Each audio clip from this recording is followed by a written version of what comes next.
তো এই সবকিছু মিলে না আমি কি করব, কি বলবো, কিভাবে করব, মনে হতো যে ঠিক আছে আমি আমার মতোই থাকি।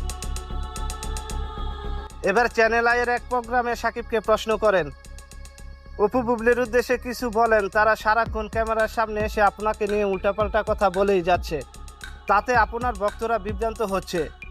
সাকিব বলেন, আমি ভুল করেছি দুজনকে বিয়ে করে, কোনো মানুষই ভুলের ঊর্ধ্বে নয়। আর মানুষ হিসেবে যখন আমাকে যদি কেউ বিবেচনা করতে যায়, দেখতে যায়, তো কোনো মানুষই ভুলের ঊর্ধ্বে না।